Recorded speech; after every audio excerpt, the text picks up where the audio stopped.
Assalamualaikum warahmatullahi wabarakatuh. Kembali lagi dengan saya Muslimin SM.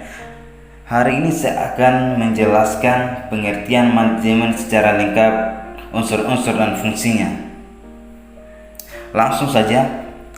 Pengertian manajemen adalah seperangkat prinsip yang berkaitan dengan fungsi perencanaan, pengorganisasian, pengarahan, dan pengendalian, dan penerapan prinsip-prinsip ini dalam memanfaatkan sumber daya fisik, keuangan, manusia, dan informasi secara efisien dan efektif untuk mencapai tujuan organisasi.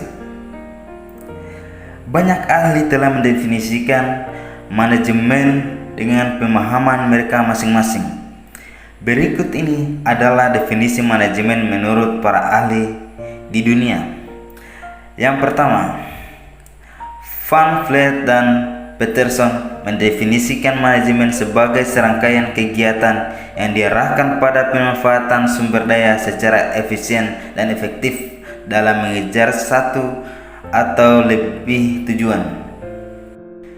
Menurut McKinson, Mosley, dan Pietri, mendefinisikan manajemen sebagai pekerjaan yang melibatkan sumber daya manusia, keuangan, dan fisik untuk mencapai tujuan organisasi dengan melakukan fungsi perencanaan, pengorganisasian, kepemimpinan, dan pengendalian. Sementara Kreitner berpendapat bahwa manajemen adalah proses penyelesaian masalah untuk mencapai tujuan organisasi secara efektif melalui penggunaan sumber daya secara efisien sesuai dengan perkembangan. Sedangkan menurut Taylor, manajemen adalah seni mengetahui apa yang harus dilakukan, kapan harus dilakukan, dan melibatkan bahwa itu bisa dilakukan dengan cara terbaik dan termurah.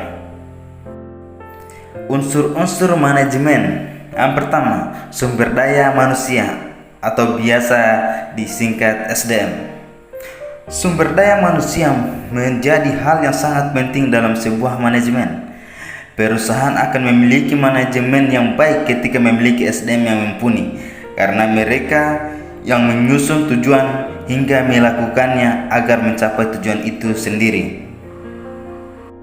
Kedua, keuangan.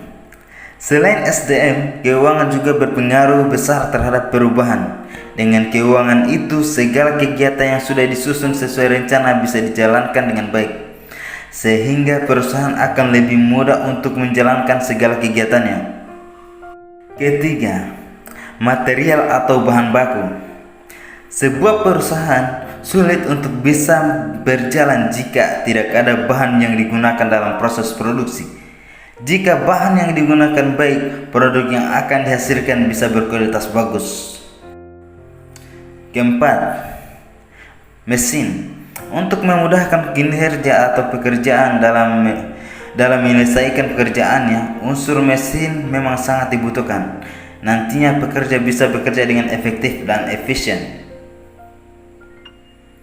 Keempat, metode. Metode bisa diartikan sebagai cara yang digunakan dalam pelaksanaan kerja. Sebuah metode yang baik selalu mempertimbangkan berbagai hal. Keempat, pasar. Produk yang sudah diproduksi nantinya akan dipasarkan kepada konsumen. Jika produk memiliki kualitas yang bagus, tingkat penjualannya juga akan meningkat dan berpengaruh terhadap keuntungan. Dengan hal ini, pasar menjadi unsur penting dalam sebuah manajemen.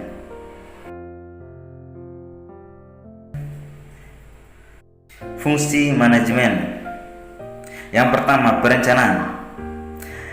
Perencanaan ini berorientasi pada masa depan dan menentukan arah perusahaan. Ini adalah cara rasional dan sistematis untuk membuat keputusan yang akan berpengaruh terhadap masa depan perusahaan. Dengan perencanaan ini, segala kegiatan yang akan dan suatu saat akan dilakukan bisa diatur sedemikian rupa sehingga tujuan perusahaan bisa tercapai. Kedua, pengorganisasian. Pengorganisasian ini berguna untuk mengkoordinasikan berbagai kegiatan dalam perusahaan. Hal ini sangat penting untuk memudahkan pengawasan terhadap sumber daya agar bisa menjalankan kegiatan secara efektif dan efisien. Lebih mudahnya pengorganisasian dilakukan untuk menentukan tugas yang akan dikerjakan di masing-masing pihak. 3. Kepegawaian. Kepegawaian ini berfungsi untuk merekrut dan mempertahankan tenaga kerja yang sesuai dengan kebutuhan perusahaan, baik di tingkat manajerial maupun non-manajerial. Dalam hal ini berkaitan juga dengan pelatihan, pengembangan, kompensasi, dan evaluasi karyawan, dan mempertahankan tenaga kerja ini secara insentif dan memberikan motivasi yang tinggi. Hal itu didasari karena manusia adalah faktor paling vital dalam proses manajemen. Penting untuk merekrut karyawan yang tepat. 4. Pengarahan. Fungsi pengarahan ini berkaitan dengan kepemimpinan, komunikasi, motivasi, dan pengawasan sehingga karyawan melakukan aktivitas mereka dengan cara yang seefisien mungkin untuk mencapai tujuan yang diinginkan. Dalam pengarahan, komunikasi yang baik sangat diperlukan agar informasi bisa diterima dengan baik oleh para pekerja. Selain itu, pemberian motivasi juga akan berpengaruh besar terhadap kinerja pekerjanya. 5. Pengontrolan.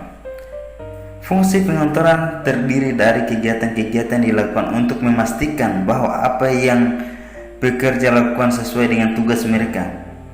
Kegiatannya terdiri dari penetapan standar yang harus dilakukan pekerja hingga memperbaiki penyimpangan yang dilakukan oleh pekerja yang ada dalam perusahaan.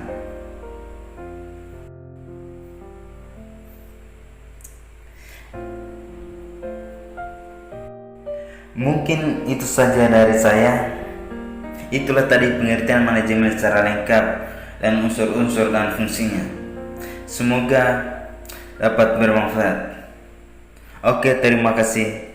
Sampai jumpa lagi.